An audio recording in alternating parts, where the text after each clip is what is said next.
some of the biggest, hardest moments for me really became quite the study in hindsight, just like our listeners, where when someone has broken your trust, it becomes really difficult to, like Bianca said earlier, to get back out there. How do you start to build trust when your heart is broken, when your trust is broken, when, you know, every single part of you is like, don't do it. Hey everybody, it's Bianca. And it's Emilia. Welcome to another episode of Evolve Ventures, where we are helping growth-minded humans evolve by breaking one limiting belief at a time.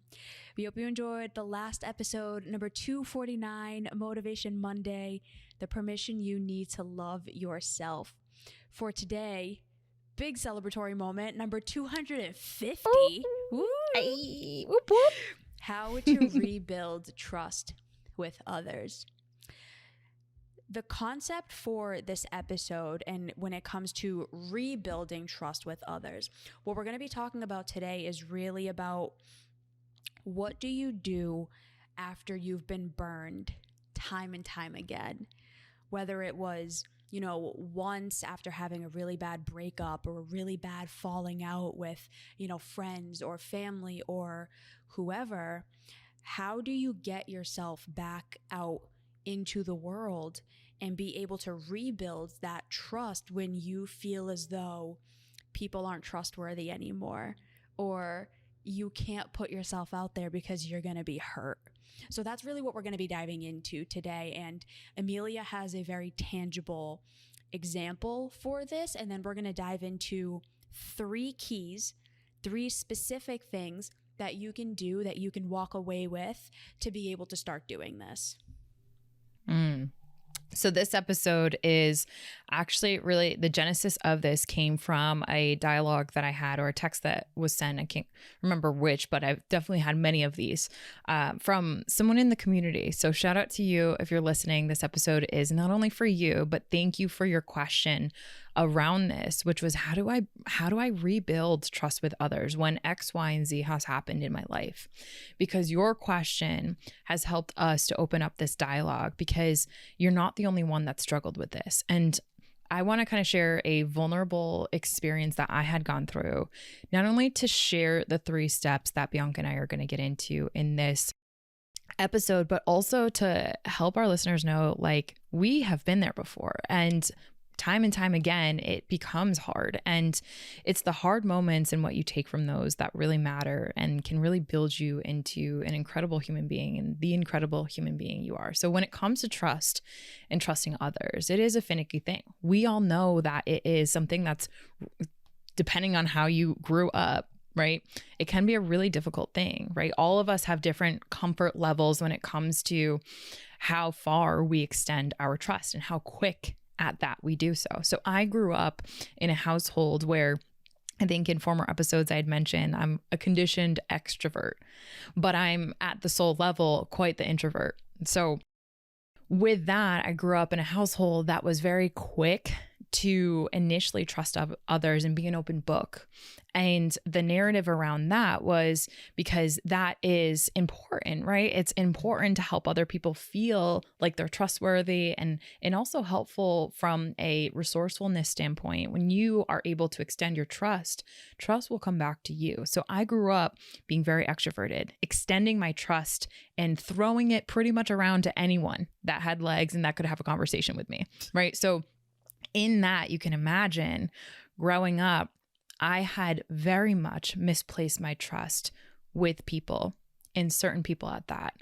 So the one memory that I want to share was as I was transitioning from high school to college, where some of the biggest, hardest moments for me really became quite the study in hindsight, just like our listeners, where when someone has broken your trust, it becomes really difficult to, like Bianca said earlier, to get back out there. So I had 2 best friends in high school, and they were like my ride or dies. They were my favorite besties. They were like sisters to me. And as I progressed to kind of go into college, I had experienced a lot of backstabbing, a lot of slander, a lot of really negative things that were said about me because I was going to what, in comparison to a lot of the statistics, a very prestigious college.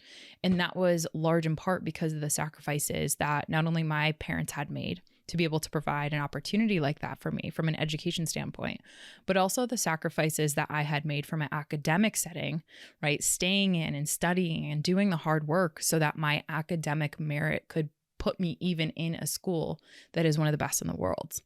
So with that, I started to kind of ostracize myself, where I was doing some of the hard work that could get me a better education. And while I was transitioning out of kind of the small town that I grew up in, I had a lot of people that were coming at me really in mean, terrible ways that broke my trust. The things that some of them had said, it's like after that, if you've ever experienced some of the backstabbing, some of the slander, some of the really unkind things that people can do, especially when you're in that developmental stage, right? We always say that, Mean Girls isn't a movie for no reason. But at that time, I remember really questioning a lot of my entire world. I had grown up with them. So 16 years, at least our friendship was built off of. And that all came crumbling down. And to this day, I still don't talk with them. Right. And so, they are who they are and only love to them at this point now. However, in that moment to this episode, how do you go from being best friends, and whether it's your intimate relationship, whether it be a friendship, whether it be a colleague, whether it be, someone, even family that has cultivated so much trust with you, when they break that trust, your whole world gets turned upside down. So how do you go from trusting someone, loving someone, caring about someone, and then having everything that you thought get broken around that? How do you go from what you thought someone would never do to, oh, they went there, and then try to rebuild from there? I know we've all had an experience like that. It's completely devastating when you go through an experience like that, because you start questioning your whole life at that point. You start to question every friendship you have, every relationship you've ever had. And then you start going into the more insidious types of questions, which is, what's wrong with me that someone would do something like this? What did I do wrong? Why wasn't I good enough? Why wasn't I valued enough or loved enough or cared for enough that these people would do something like this? What's wrong with me? Mm-hmm. And I think it's the combination of those two things, the why would somebody do that and what's wrong with me, that really starts that process of tearing that trust with others, tearing the willingness to go out into the world and put yourself out there. So that's, I think, also where a lot of like cynicism and skepticism comes in. It's like, you can't trust anyone in the world. Everyone is bad. Everyone is going to hurt me. There's no more good people out there. Like, how many of us have heard people say stuff like that? How many of us have said something like that at one point or another? Like, all men are this, all women are that, because we've had a few really negative instances and then we paint the entire town red. It's understandable. It makes sense, right? You've been hurt, and it's easy to not ever want to put yourself back into that scenario again, because you don't want to get hurt again. Exactly. Because it's like, how am I going to get through this? I can't handle being hurt like this again. Like, even me, after my last relationship ended, it was another, all of those limiting beliefs that came up of like, why did this happen to me again?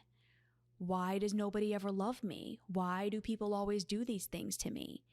And that the feelings of I should never try again. Like even with me, it came up. Now, granted, thankfully, I was able to recognize it and not let those limiting beliefs really negatively impact me. And I did a lot of the work to process through that. But those thoughts are there, they come up. And what we're going to do next is dive into, so what is the actual process of doing that?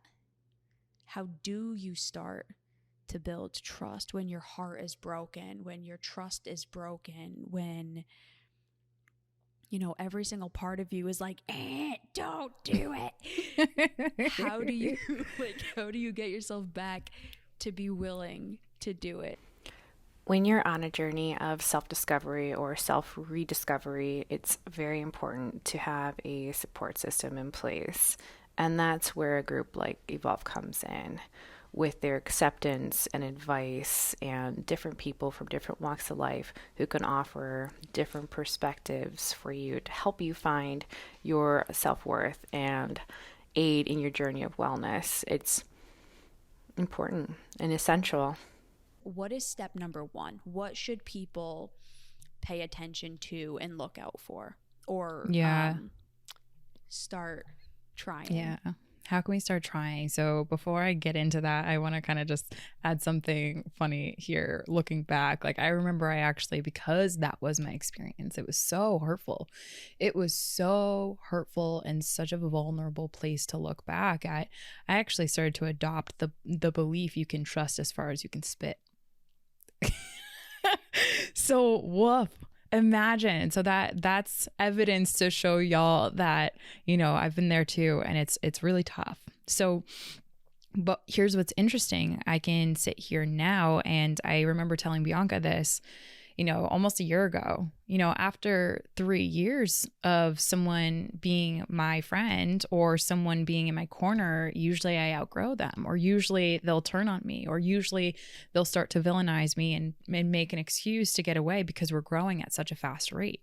And so I've learned to not trust people from the evidence and all of that, which I have. But yet, how did I get back in the arena? How am I here now where I have one of my best friends as my mission partners? I have an extraordinary relationship, and time is really telling the truth of how important it is to what we're going to get into right now, which is rebuilding trust with others. Number one, this process looks like, ironically, trusting in the fact that you need to get in the arena again.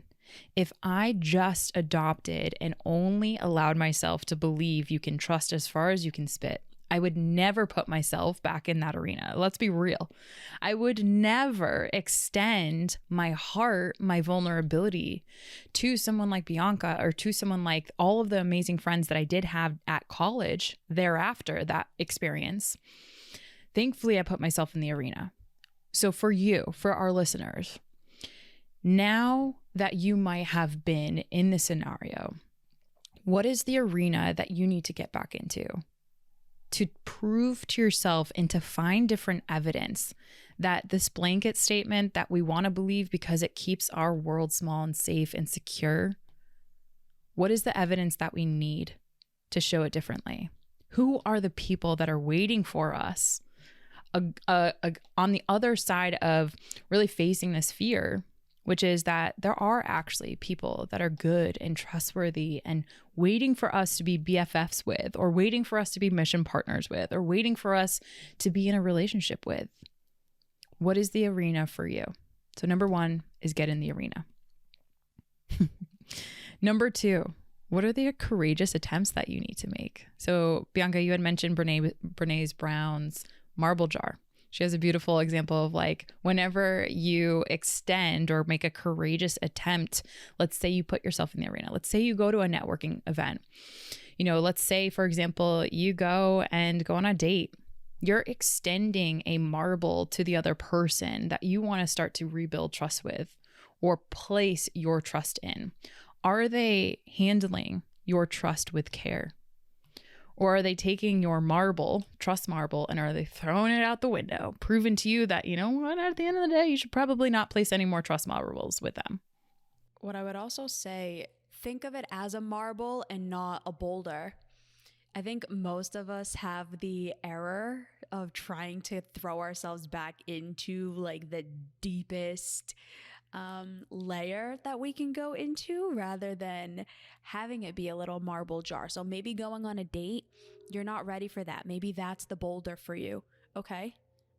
Download a dating app. Maybe that could be like the small progression. Then maybe it's, start swiping.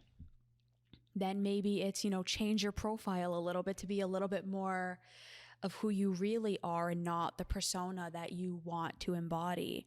It's little inch pebbles.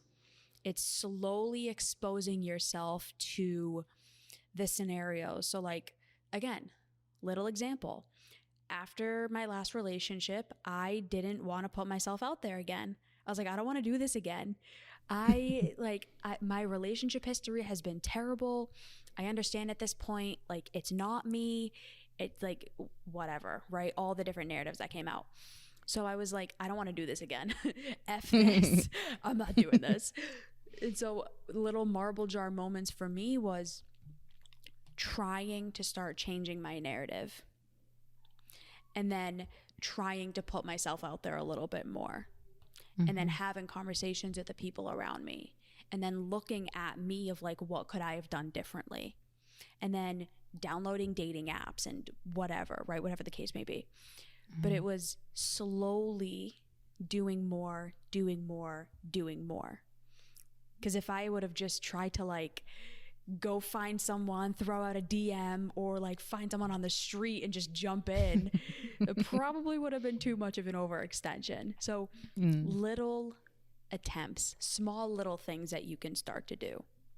Yeah, trust is a delicate, finicky thing. And I think it's so important to treat that with care. So, and for me, for example, like I put myself in the arena. So I put myself involved with a community component, which in this case for Bianca and I's relationship, it was Muay Thai.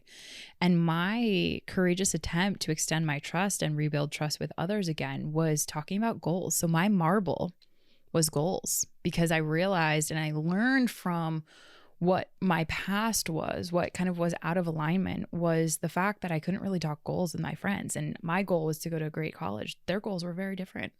So I extended my little marble and started talking goals with Bianca. And she actually brought her little marble of about her goals and dreams to the table. So we were having a marble party and trust was being built in that moment. So for you, again, what is that? It might not be the dating arena. It might not be friendship arena. Maybe that's family. I have a client right now that's kind of working through that. So the last step here is maybe you do extend yourself in the dating arena, right? To go download or update your profile, or maybe send a DM, or maybe it's in the family arena where you're starting to kind of show who you really are, or maybe it's in the friendship arena where you're extending that invite to a party that you're having, or to a gathering, a game night, or maybe you want to go to the movies and you send a friend a text message, or a perceived friend that you're trying to build trust with, but yet because you've been burned so much in the past by friends or by family, when you extend that invite, you send them a little text, hey, you want to go to the movies? It doesn't get answered in one day. 2 days go by. What happens in the in-between? Check your inner dialogue. Oftentimes, that's when we start to catastrophize and we start to say to ourselves, oh, I knew they didn't like me. Or, oh, I knew I wasn't enough for them. I know they had better things to do. We start to internalize and personalize the lack of response as a meaning that we're not worth their trust and that we shouldn't have placed our trust in them. So number 3 here is prevent self-sabotage from happening when you do extend your marble.